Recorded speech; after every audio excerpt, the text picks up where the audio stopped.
Welcome to Volume 2 in the series, South Pender Pioneer Families, with Kelly Irving and Ruth Wiren. This series is dedicated to learning about the unique and important history of South Pender Pioneer families and their connection to S DÁYES, South Pender Island, and the surrounding Salish Sea. Siblings, Kelly and Ruth, two descendants of the original Pender settler family, will share stories about their family connection to Pender. They will both speak about summer visits to South Pender when they were children, and having a 14-year age gap between them, provide insight as to the differences of their individual childhood experiences on the island. They will share some of the memories they have of many of their extended family, including Anne and Lynn Henshaw. As well, Kelly will read a poem written in the 1880s by their great-grandfather, Arthur Spalding, titled The Hermit. That and so much more. This recording was made in January 2024 at my home on North Pender Island, and is made possible with grants administered by the South Pender Historical Society. I am your host, Chris Walkluck, and it is my pleasure to present this series to you. My voice has been extracted from this final audio in order to give maximum time and clarity to the interviewees to communicate and share their stories. Thank you for listening. Now here is Kelly and Ruth sharing the Irving family story.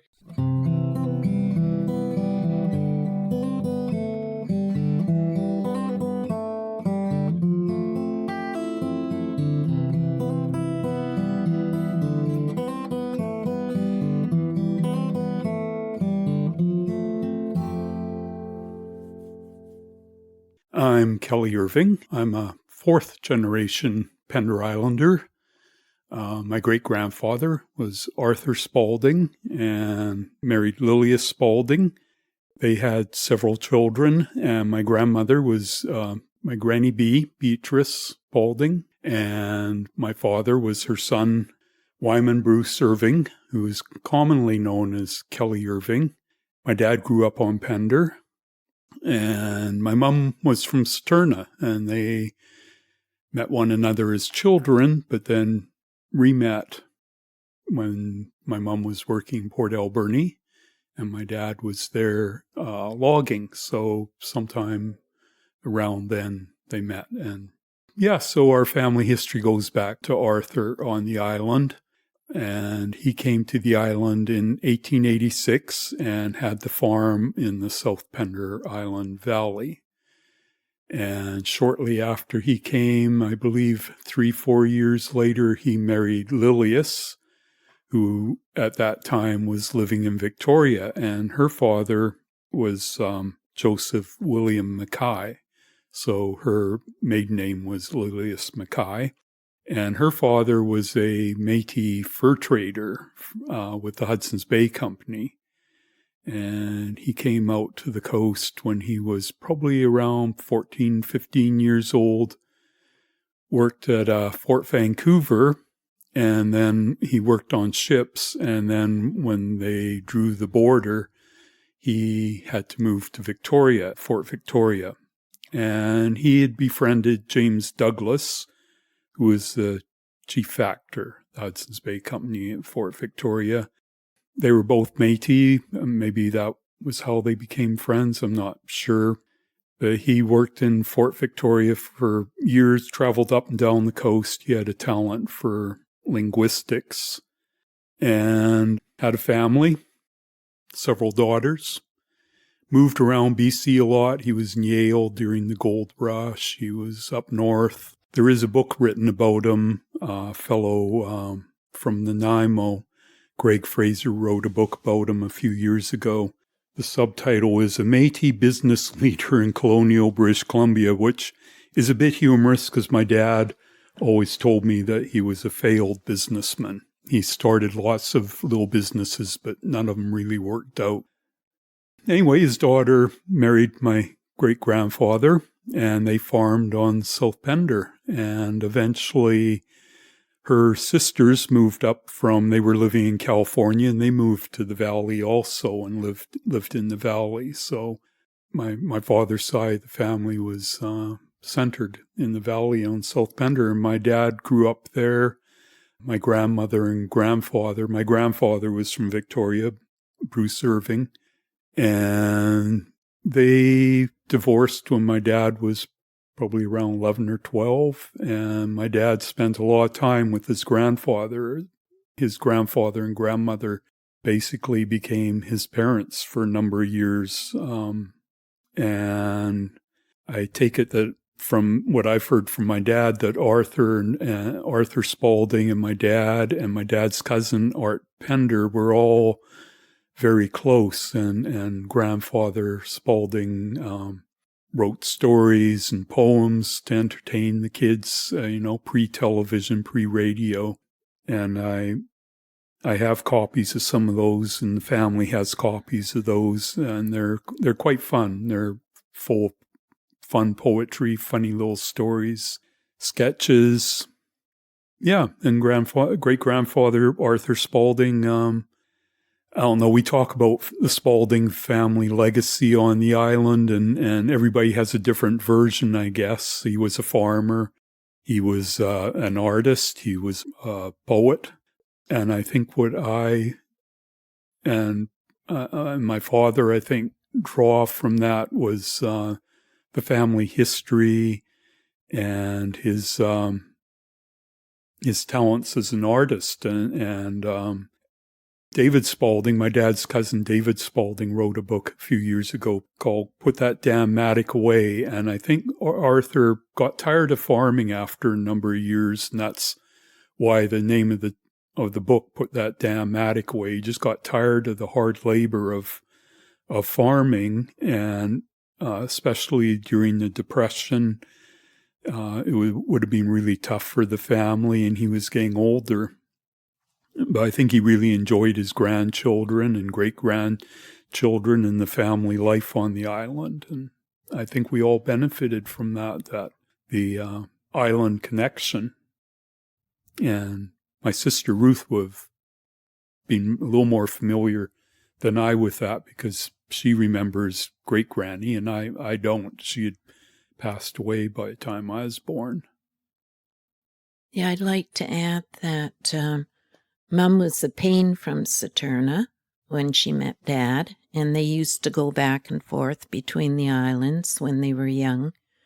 And Grandpa and Dad, Kelly Irving, would work on the farm during the war. Art Pender went off to war. Dad stayed home to work on the farm in the valley with Gramps Spalding, and then Dad joined the BC police eventually. We both grew up with a father who was a policeman. When Ruth was young, he was BC police. When I was young, by the time I was born, the RCMP took over from the BC police, so my memories are always of Dad as RCMP. And Dad was BC police because Granddad Bruce Irving, Granny B's husband, was BC police after he was in the First and Second War. And then when he came back, he joined the BC police. And then Dad eventually went into it. And we're kind of fortunate. Well, we are fortunate in that our dad wrote his memoirs down, which are great reading because he talks about his childhood on Pender, what it was like growing up in the valley and around Bedwell Harbor. And he was born in 1914. And so he worked on the farm as a kid, growing up on the farm. I think he felt a little awkward with me as a child because I had a totally different life than he had. He grew up with animals and harvests and that sort of yearly cycle, whereas I grew up in a very suburban environment. And he would talk about and joke about, the horses and the cows and having to get up to milk and what kind of life that was. He really didn't want to have a farm himself, I think, as he got older. It wasn't a lifestyle. I think he got tired of that, getting up at 5 or 6 in the morning to milk the cow. And him being a policeman, and we were moving around a lot. So, I didn't grow up on Pender.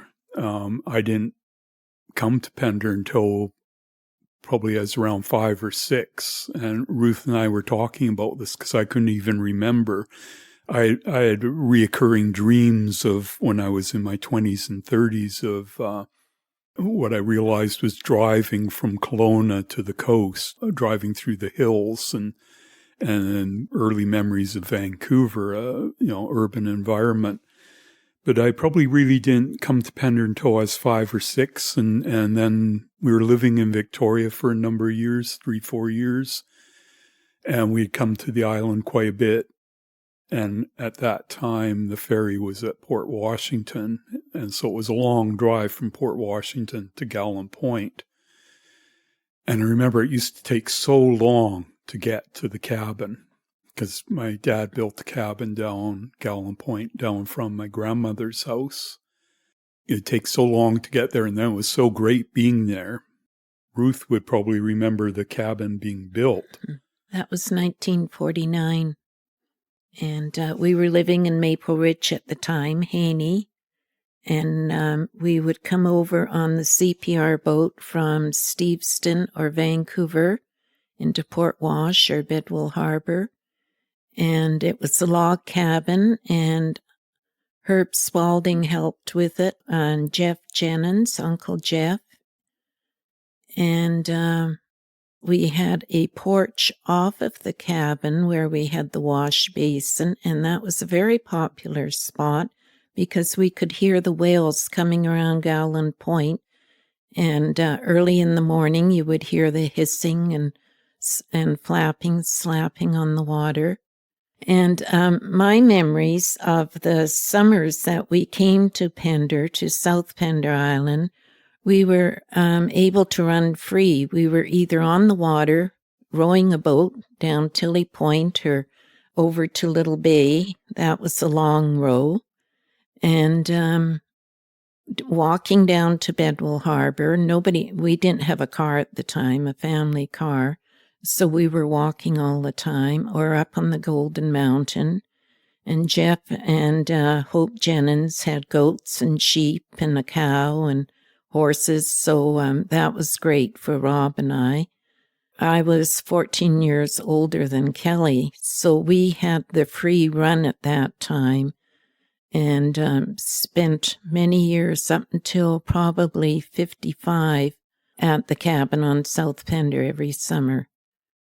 We got to know the old house that was on Gallant Point that Parkins had lived in, Tessie and Jerry Parkin, and Granny Spalding was over in the valley still, and Teases were in the valley farming, and Granny Higgs, I think, was over in Higgs Bay, and that was a very early memory, or maybe it was one of her offspring. But we were busy all the time on the water or running around, and just home for meals. And it was a great life. And then, the big occasion was boat day. Everybody would go down to the wharf at Bedwell Harbor, and the post office was on the wharf at the time, a very small shack. That Granny Spalding was the postmistress, and people would come down and collect their mail. It wasn't delivered around the island at that time. And there was a freight shed on the wharf where the sheep would be. Uncle Jeff Jennings would come down the wharf hill with his tractor and a trailer full of sheep. And I can remember standing in the trailer, probably with Joe and Jan and Rob, and climbing up the side of the trailer, hoping the sheep wouldn't pee on us. But it was quite the hill to come down. It was dusty, gravel, and a few years later, Jeff did have an accident going off the side of the road as he was going between Bedwell and Johnny's Field, which was the name of the bay where Jennings lived at that time. So we had lots of excitement with the Jennings family and in their vehicles, in their trailer, tractor. And Camp Bay, I mentioned that before. Camp Bay was our swimming hole. It was warmer water at Camp Bay, and also there were slices, or we called them caves at the time, in the bluffs on the west side of Camp Bay that we thought were quite mysterious. And then our picnics so often were at the canal, where Uncle Herb and Dad would be checking for artifacts, which Dad found many, and right up until the 80s, when Simon Fraser came over for an archaeological dig, Dad ended up contributing quite a few of those artifacts to the museum on North Pender.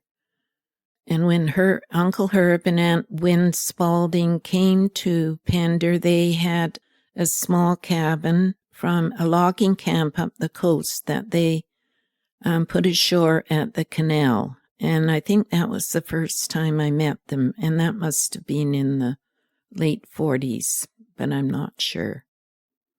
But anyway, we were very, very fortunate.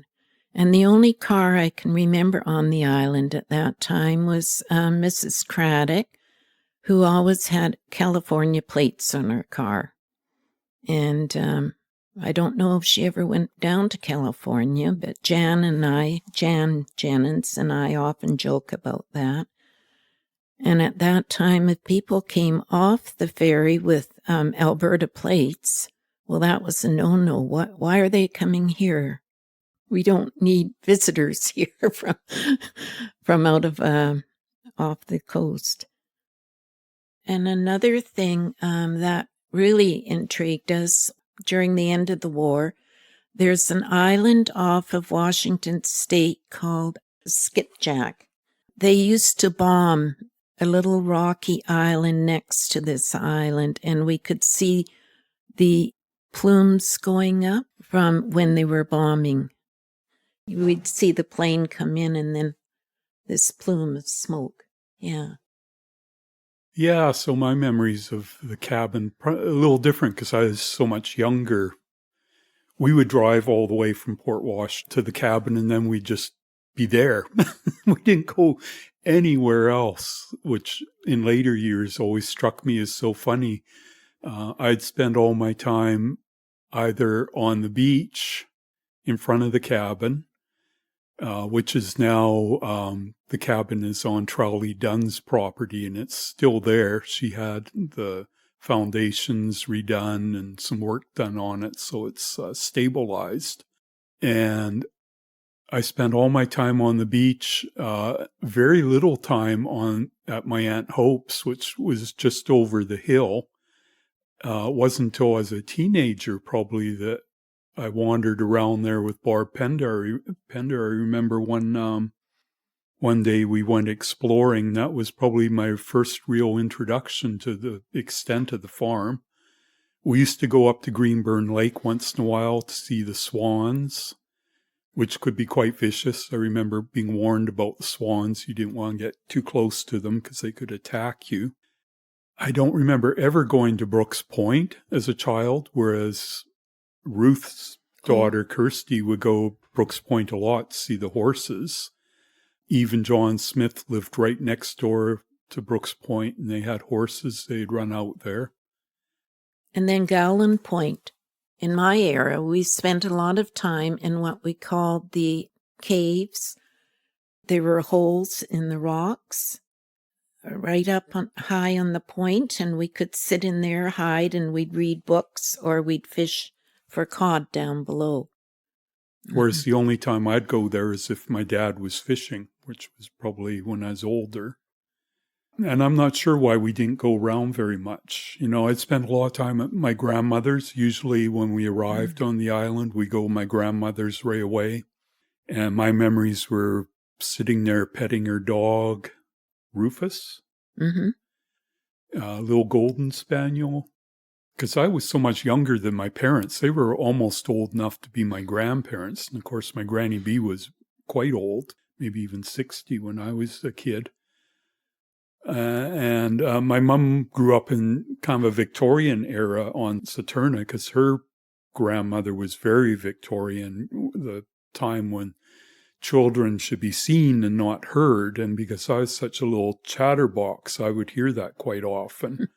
So I'd sit there and pet the dog, or I got quite good at tending the fire because I love, moving the logs just right so you get the right ventilation, get them going. The rest of the time, I just sit on the beach throwing rocks at logs, or there's that huge rock on the beach at Gowland Point, which is probably a glacial-erratic, I imagine, because it's just an odd place. And that would be a tank or an airplane or a boat or something I could sit on top. And occasionally there'd be other kids around. John and Barb Pender would be around sometimes, although quite often holidays wouldn't quite coincide because the Penders would use our cabin if we weren't there. And also the John Henshaw's kids, Brad Henshaw and the girls, Shelley and Marnie, and they'd all be down there. And the house Ruth was talking about, the Blue Tarpon, when I was young, Anne and Len Henshaw lived there for a while. And we'd have these great ball games with the huge plastic bat and the big plastic ball that kids could actually hit the ball. And the adults would knock it a little further out than the kids, but at least the kids could knock it some distance. And Anne and Len Henshaw were wonderful. I remember as a child, and even my children would talk about them as, how old are they? They're like kids, because they were so much fun. They were quite humorous, and they joked a lot, and they played a lot. And they weren't stuffy like a lot of the adults were. And Anne and Lynn had been up at Britannia Beach. Lynn was with the mines up there, and then they moved down onto Pender. They were in Victoria for a while, and their son Dan was a very close friend of Joe and Jan Jennings and myself. Dan went to UVic, but Anne and Lynn were, I knew them. Well, I used to stay with them on weekends when I moved down to Victoria in 1959 or 60, and I'd come over on weekends and stay with Anne and Lynn. And as you say, they were always so cheery, and we'd work together or have fun together. And when I moved to the island, I was 17 when I left school, and I moved to Pender and lived down in the log cabin for a while. And Anne Henshaw had taken up watercolors and was a very good watercolorist and very interested in the arts. And she sent me over to meet a fellow, Tim Hume, who would have been, I was 17, Tim was in his mid-20s, I think. And he lives in Salt Spring now. I haven't seen him since then, but at that time, he had just finished showing some art at Expo in Japan. And Anne Henshaw said, Kelly, you got, because she knew I was really interested in art, she said, you got to go meet Tim. They were living in a cabin I believe now belongs to David Greer, just off the road down to Gowland. And so I went wandering over, woke them up. They were, probably the first, what we call air parenthesis here, hippies, like real hippies I'd ever met. I mean, I was in high school and we were all growing our hair, trying to grow our hair, and depending on our parents. But anyway, I went over and met them, and they turned me on so many things, as I guess looking for art influences. Tim showed me my first M.C. Escher, Salvador Dali, told me to read Dune, all things, and Lord of the Rings, all things that became very big in my life at that time. And that was kind of the era of, when the first hippies were living on Pender.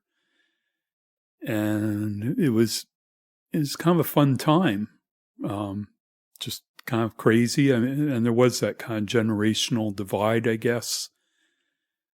But it was also because Pender is such a small community, it wasn't wasn't as maybe as divisive as it might be in a city where you'd get more of a reaction against long hairs.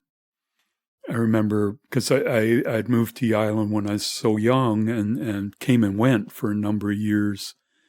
But I think that first go-round when I was living down there, there was a fellow living in the valley, an older fellow, and his nephew came up from the States to stay with him, and I met him, Chaz.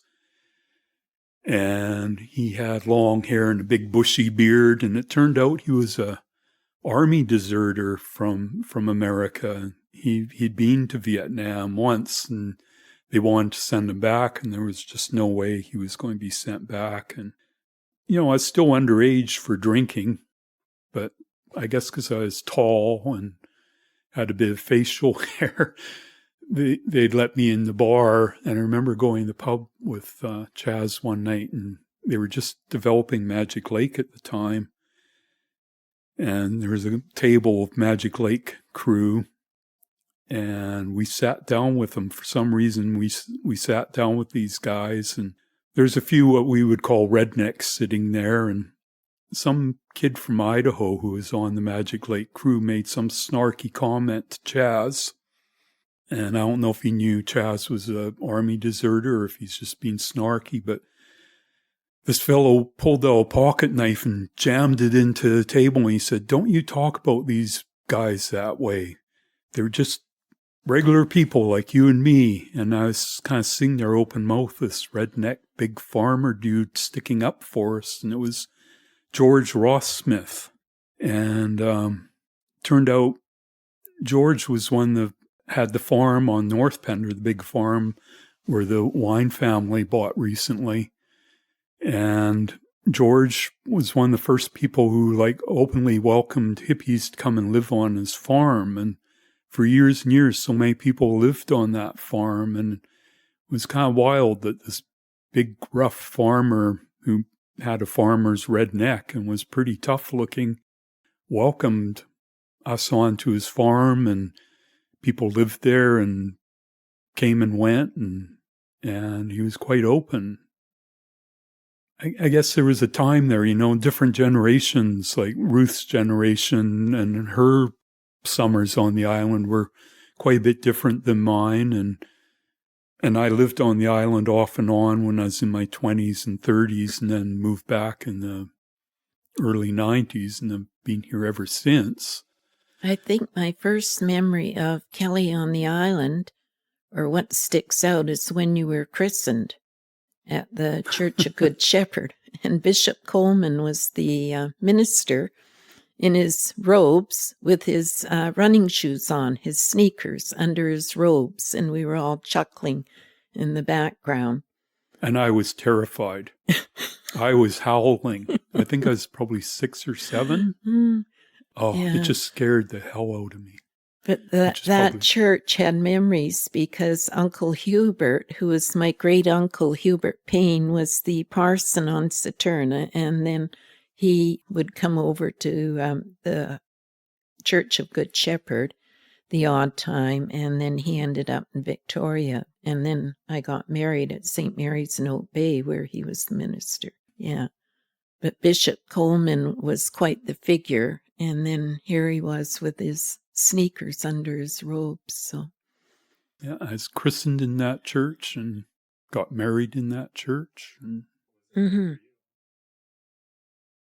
I finished school in Kelowna, and the family moved to Prince Rupert, and I wouldn't go there. It was raining too much, so I came down to Victoria.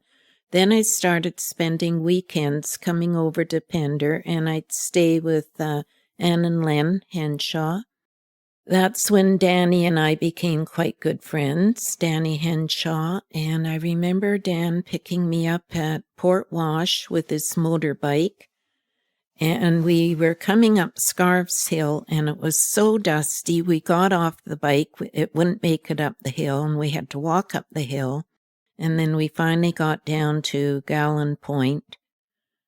But I loved those weekends. We'd play cards, and I can remember going home on the bus back into Victoria with my shorts on, carrying a bucket of clams, and getting off the bus at the bay and then transferring with all these people wondering what the smell was on the bus. And it was the clams. And then later on, and that's when Granny B was living at where Rob Dill is now. And it was quite a busy household at that time because her husband, John Freeman, was the mailman. So he would bring the mail up to that end of the island to the house, and then all the neighbors would come to the house and collect their mail. And Granny was always baking. I learned how to make scones from Granny B, and there were always stories being told. And there was always something going on, people dropping in and talk. And then, even when I was younger, when I was very young, we always met on the beach down below the log cabin at the end of the road there.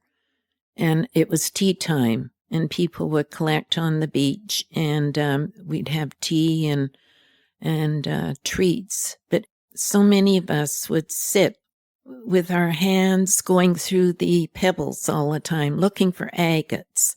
And I mean, the agates then were about the size of my fingernail. Many years later, I lived up north on Stewart Lake, and we found agates as big as my fist. So that was quite a revelation. Another memory going back in my earlier days, the ferry would come into Hope Bay. And at that time, Granny B and one of the Octoloni ladies had a coffee shop down by the ferry dock. And Granny was living at Hope Bay at the time, married to Dick McGusty. And we would go to Corbett's store. That was the popular store then. And I always had my summer shoes bought at Corbett's store, a pair of sneakers, running shoes. And then if they were out of Macintosh toffee bars, I was allowed to go running down to the Princess Mary, the CPR boat, and buy a toffee bar at their coffee shop. And that's when I met Dave Octoloni and his funny uncle, Louis Octoloni, who was so great with all the kids in the neighborhood. I remember 1969 watching the landing on the moon up at Granny B and John's cottage house. And Kelly was sitting there drawing a cartoon of the astronauts saying, "How do I pee?" with the astronauts in their spacesuits. I remember that. At that time, my husband was on a job in Finland, and Kirsty and I were staying in the log cabin. 1969, I was my first year working at Bedwell. I was 15, and I worked in the store. And, I was living in the staff quarters, that's right, which are still there. And it was pretty wild because there was the boys' side and the girls' side, and most of the people working there were university age, university students. So I was by far and away the youngest. There was a lot of beer drinking. I think that was when I first started drinking beer. And it's when I first met a lot of local islanders. Rob Story was working at Browning then, and Jim Allen, I think I met right around that time, Glenn Grimmer. And then August, the resort owners, instead of laying off the staff, they just fired about 3/4 of the staff with very little notice. I remember they were all really upset because they thought they were working till school went back in, and all of a sudden they were losing 2 or 3 weeks of employment because I think it must have been a slow summer. And I was so outraged, I quit. And Mom and Dad were a little upset because here I was living in the staff quarters and I quit, so I couldn't live in the staff quarters anymore. And I got Rob Story's job. Rob decided to quit at Browning, so I went to work at Browning for the last few weeks of the summer, which at that time was called Scott's Lair. And the owners had a son who played the bagpipes. And Rob played the trumpet.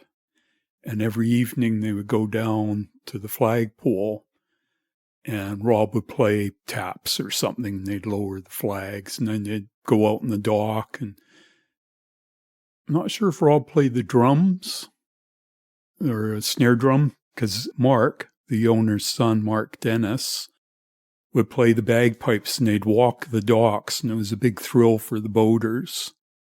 And then I went to work down there, and they said, well, you got to wear a kilt. And I just went, no way, I'm not wearing a kilt. They finally got me to wear a kilt one day, and I didn't have any dress shoes, so I was wearing white sneakers with the kilt. That lasted a day, and then I wouldn't wear it again. And then I ended up working at Browning the next summer. So that was pretty cool, because I stayed in my parents' cottage. My parents had bought a place on Browning just around the corner from the pub on Razor Point Road, corner of Razor Point and Pecos. So I could stay there and work over at Browning. And that was the first house Mom and Dad had? They always rented, or when Dad became an officer in the RCMP, they Force would lease them a house. And then he retired in 1973, and it was Dave Octoloni, and I can't remember who else. Don Grimmer.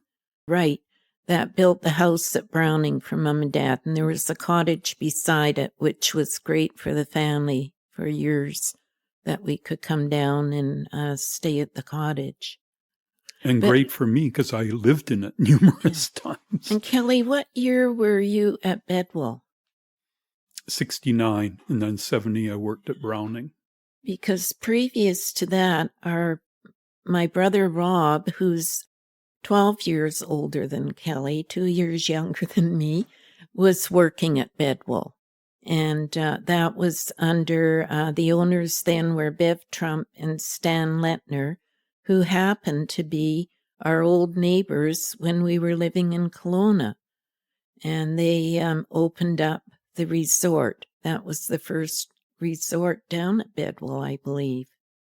Or a real big resort, destination resort, because I think there were cabins there before. Yeah, there were a few cabins, but they had the resort and the gas stock. And it was a destination for boaters. I came in quite often with friends on a boat if I was in the area. Well, Customs was there, and the gas stock.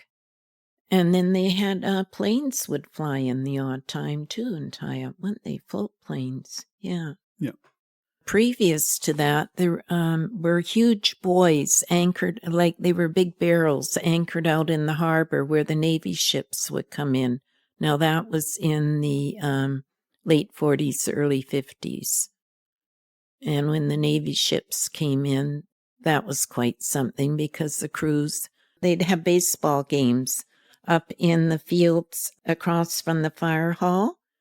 And Hume's family, there was the mother and father and their son Larry, lived up the hill then, and they would have a concession stand, and that was a big outing for the Islanders.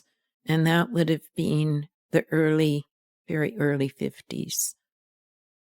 The Navy crew, they were very popular and got to know the Islanders, and some of them would come up to Granny B's home or different Islanders and do some maintenance work on their homes.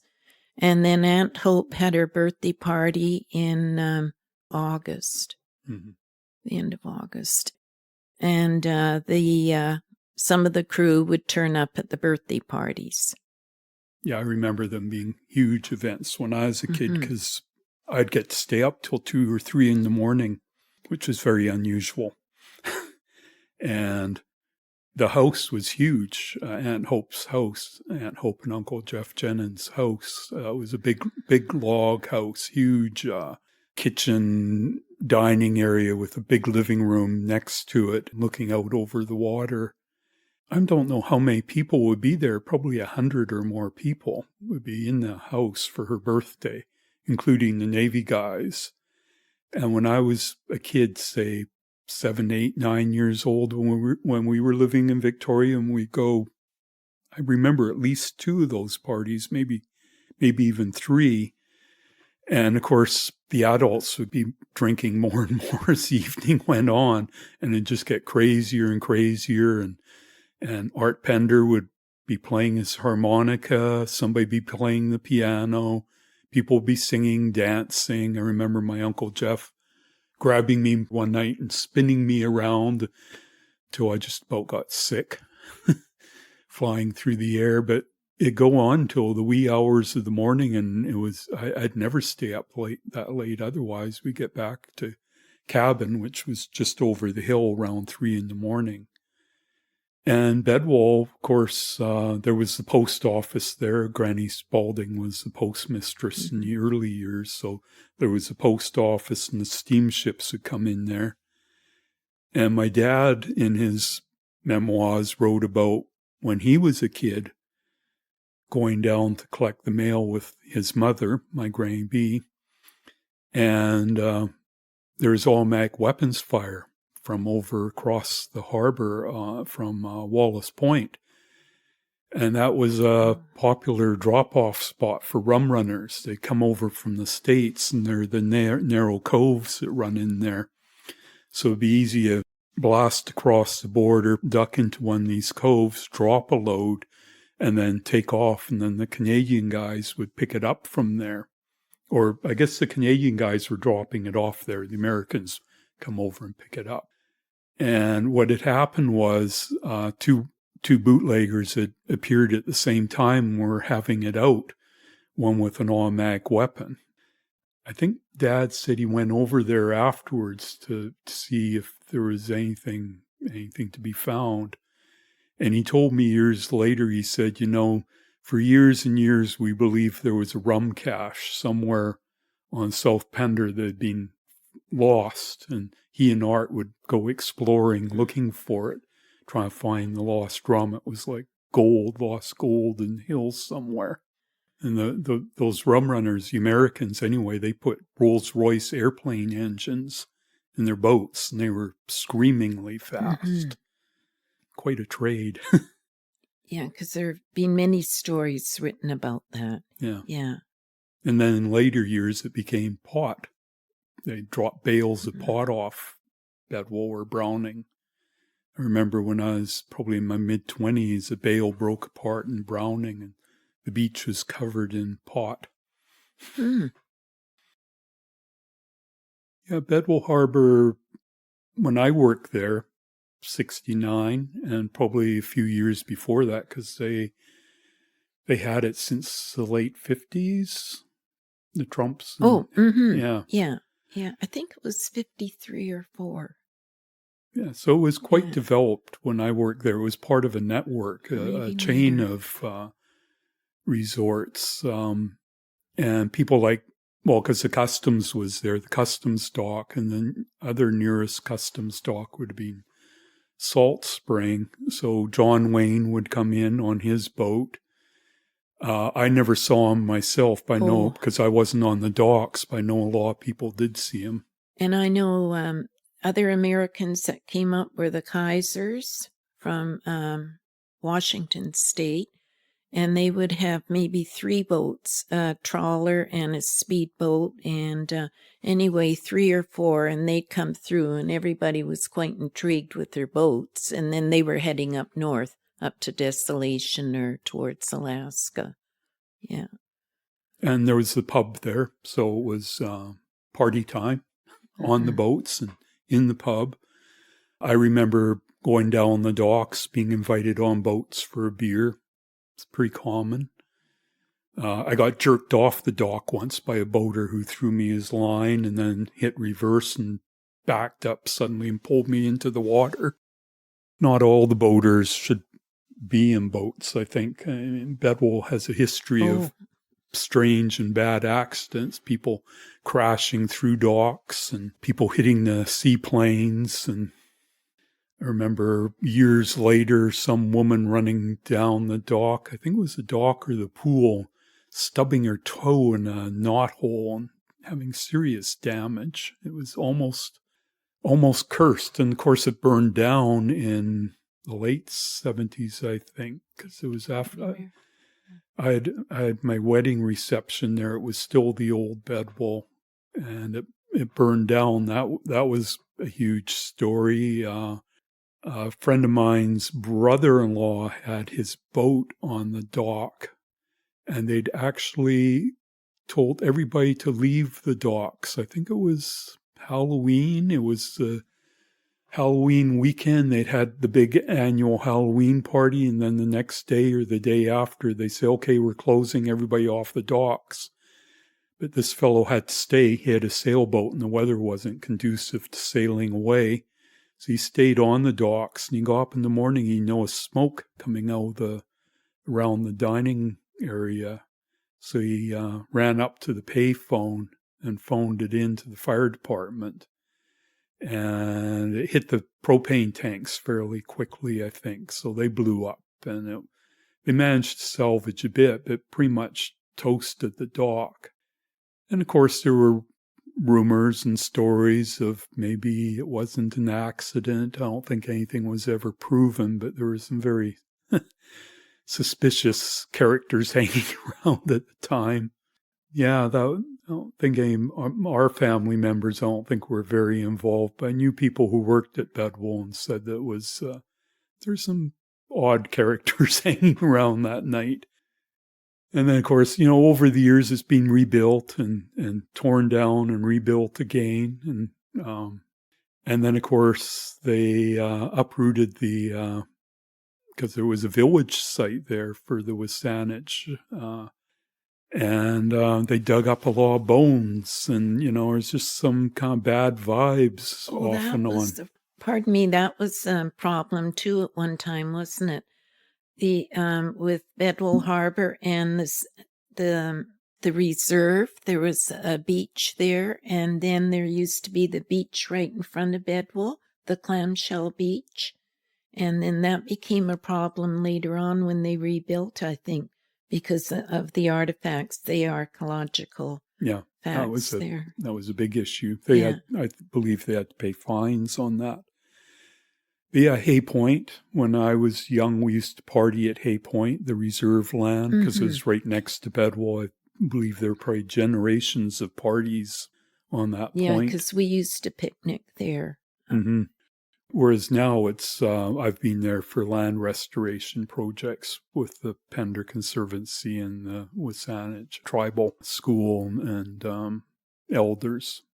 And it's wonderful what's happening there and the relationship that's being rebuilt.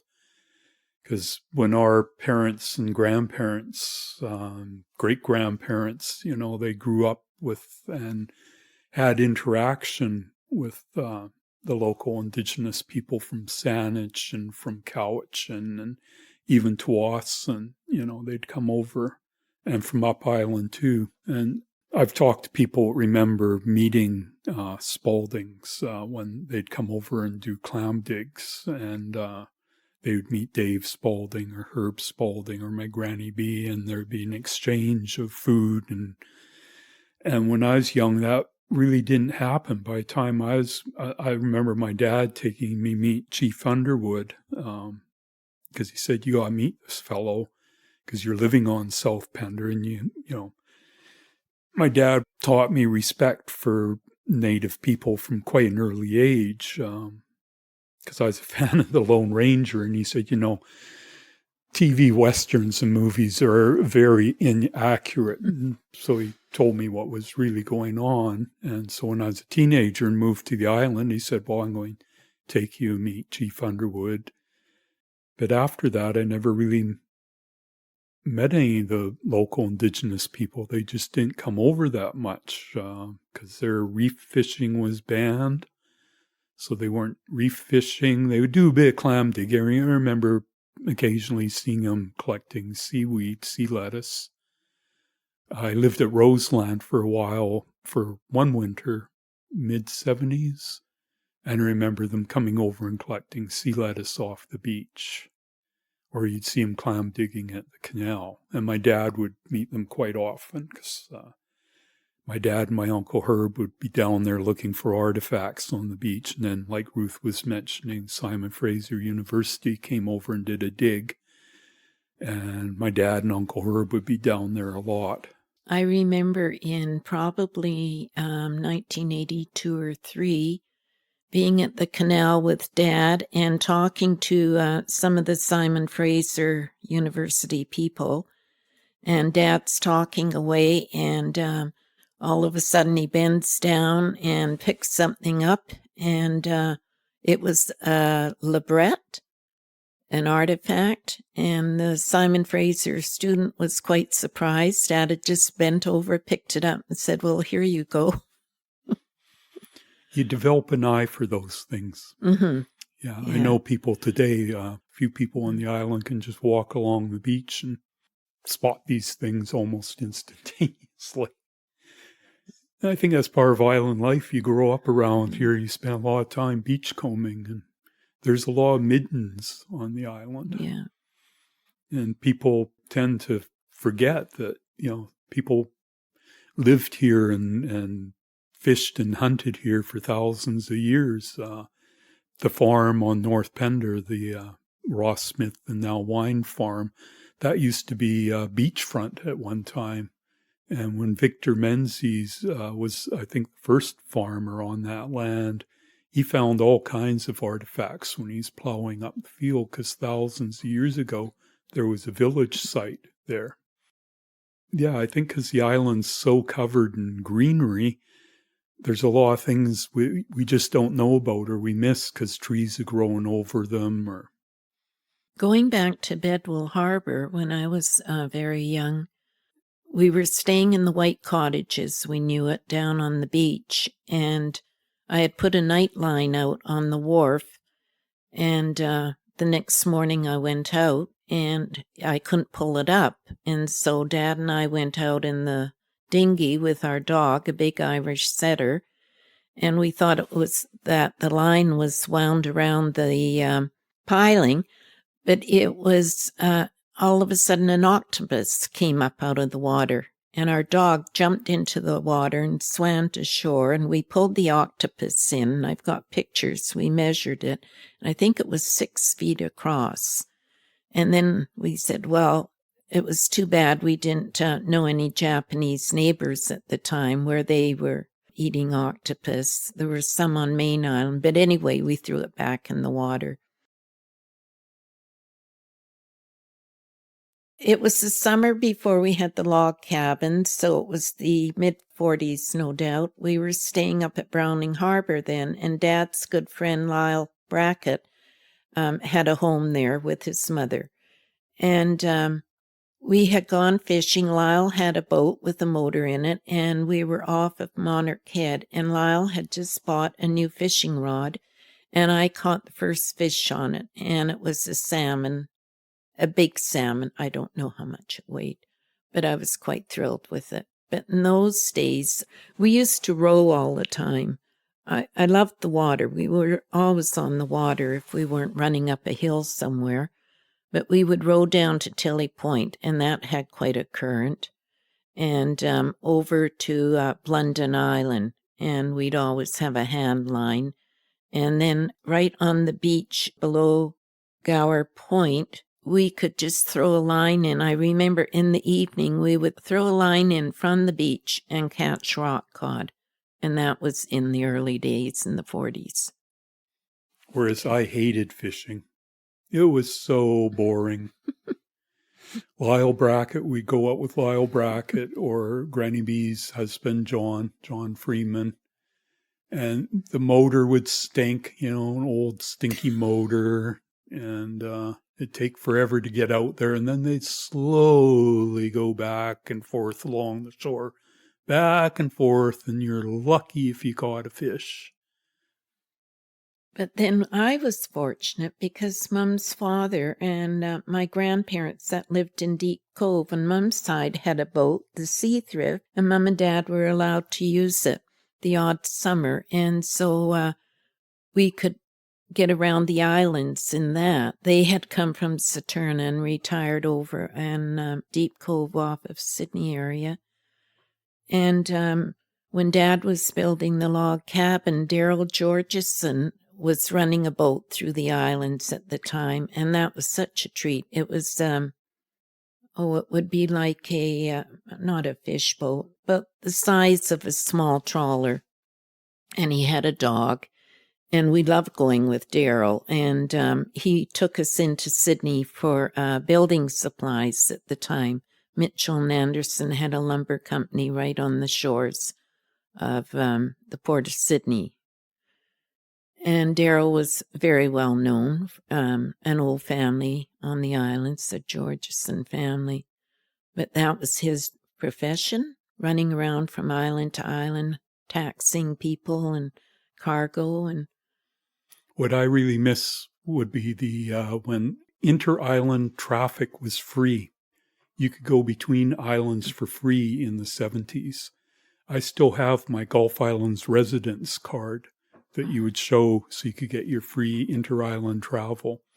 Because in the very old, well, the original pioneering days, the islanders would go back and forth, rowing or sailing or putt-putting along.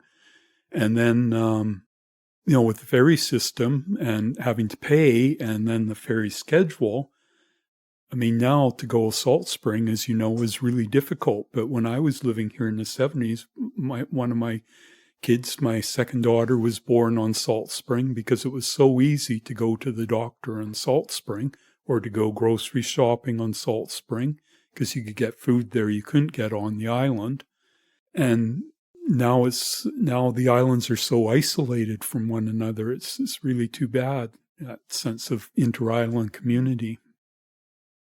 when I retired from my government job in Victoria in 2002, I had bought an acre on Castle Road on South Pender Island, and I had my dream house built, a 2-story house up on a knoll looking down on the valley that my grandfather Spalding had pioneered. And I thought I would be there for the rest of my life. And I got to know a lot of the neighbors. And at that time, Anne Henshaw had passed away, but Len was still on the island. And then he passed away. But John Henshaw was keeping an eye on the contractors building my house. And then I moved in and I started making a garden. And then Ronnie Henshaw came up with his excavator and extended the mound that the house was built on, the knoll. So I had lots of parking space.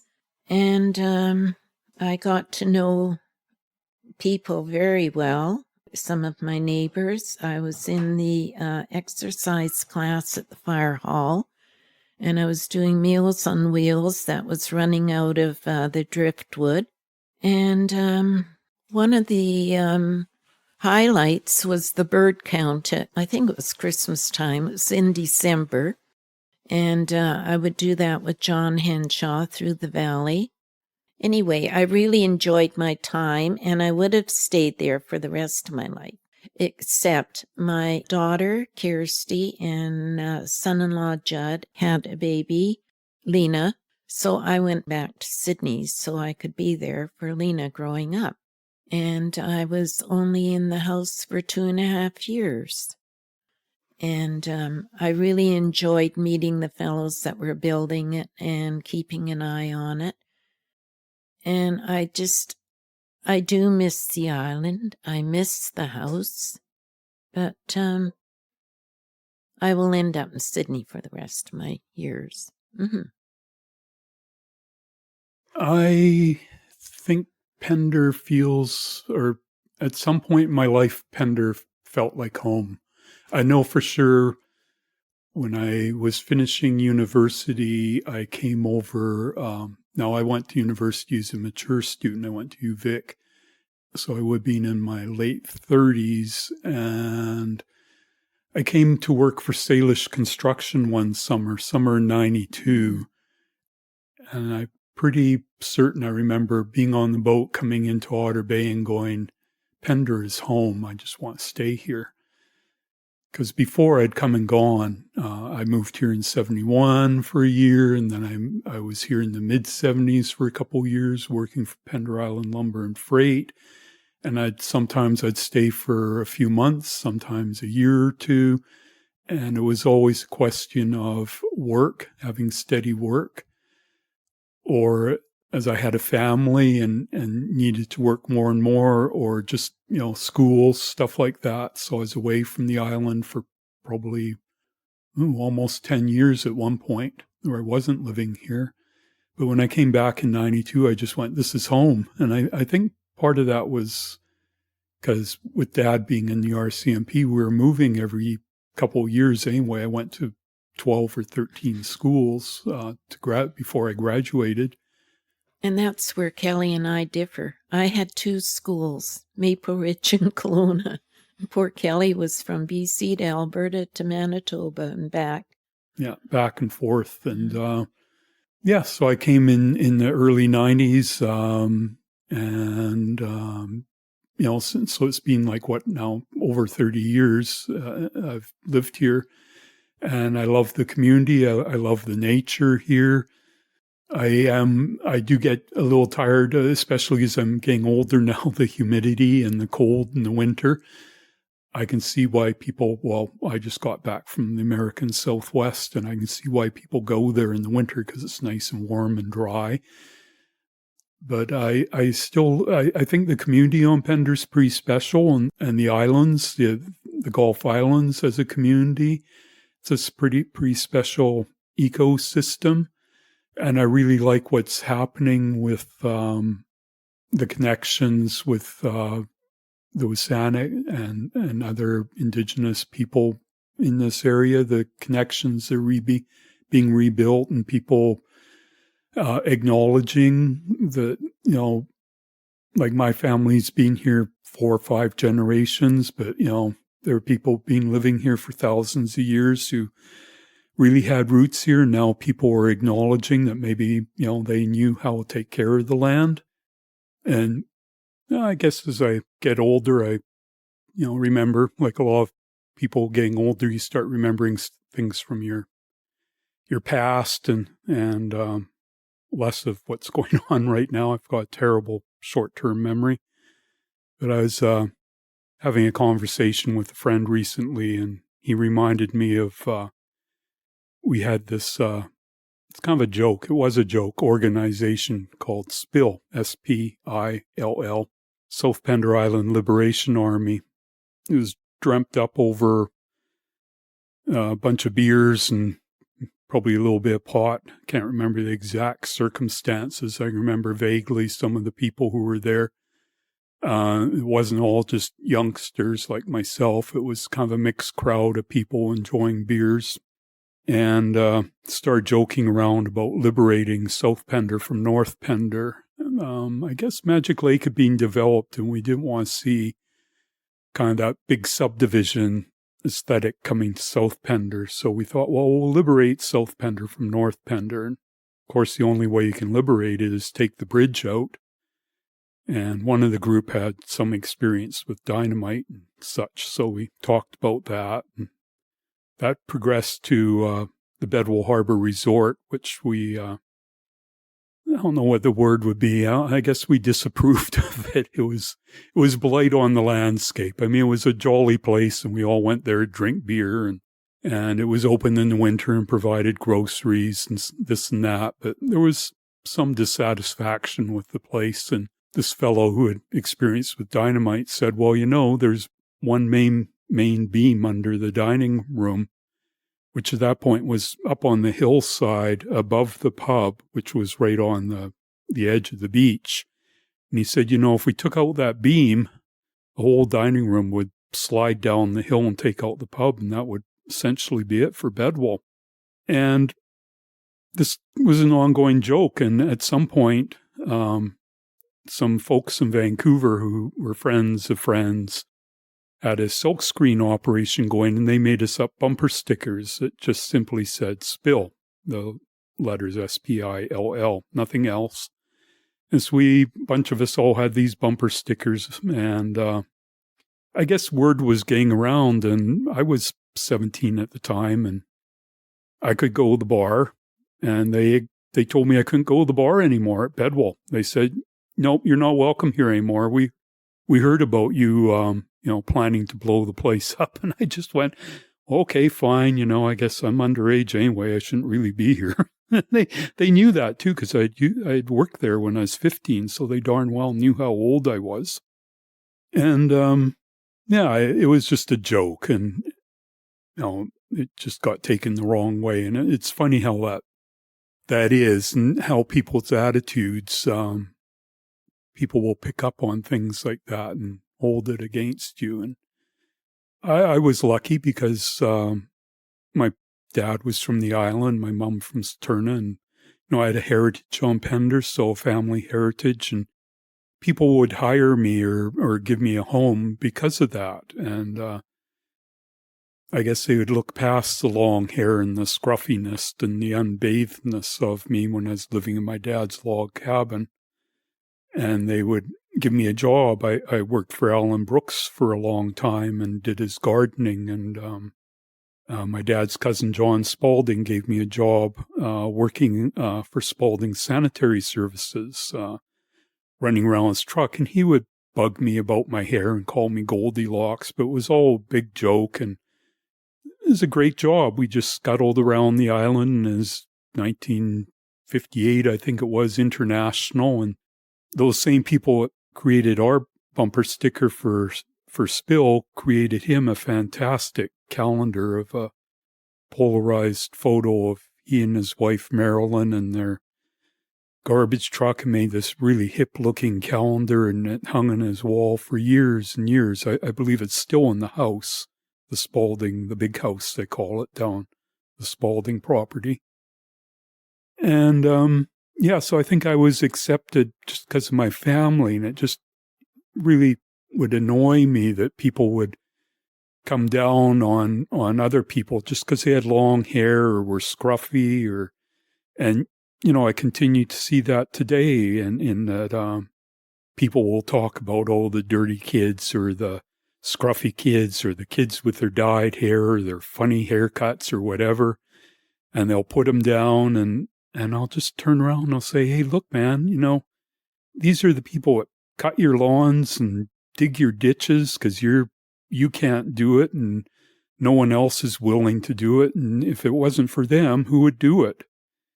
And on one hand, you welcome them to your home to do your dirty work. And on the other hand, you'll turn around and criticize them.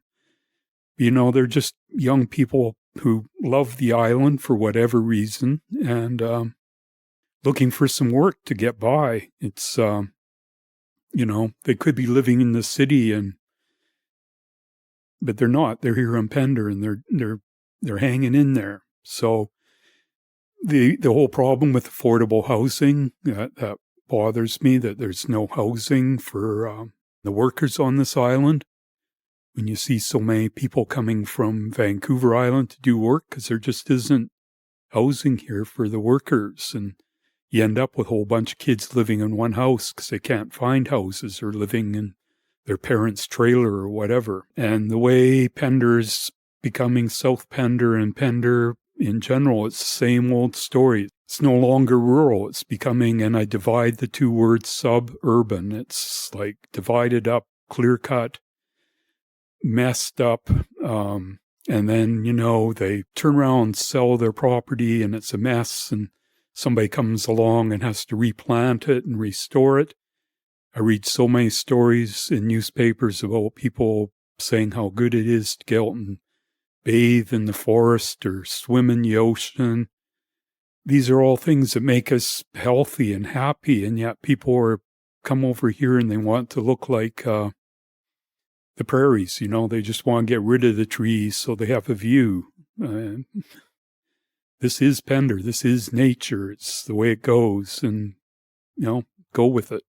So, as somebody who's spent a long time in Pender and whose family is from Pender and seen it over the years, I have pretty deep feelings about that. And sometimes I get really annoyed about it. And I'm trying to learn to be a little more patient, a little more meditative, and just no more chill about it, I guess, not be so angry about it. Maybe I should read my great-grandfather Arthur Spalding's poem, which I think really sums up my beliefs too, although I didn't come here from England, but he came from Sussex, was it? Do you remember, Ruth, where he came from? The Spalding family had a paper mill in England. Of course, Lilius's roots went far deeper.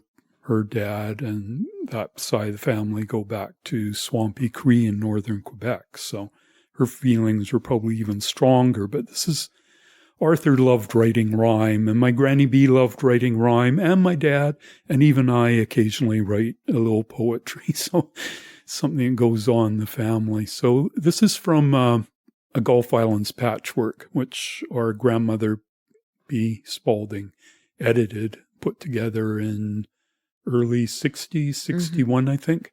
And this is written by Arthur Spalding in 1880-something, 1888, I think it says. The Hermit. I'm a recluse, as certain people term it. In other words, a sort of budding hermit. In a lone island midst Pacific waters, I shun the sons of men, still more their daughters, in simple majesty and quiet ease. Hemmed in by water and again by trees, I live as lived the holy men of old, far from all worldly cares and thoughts of gold.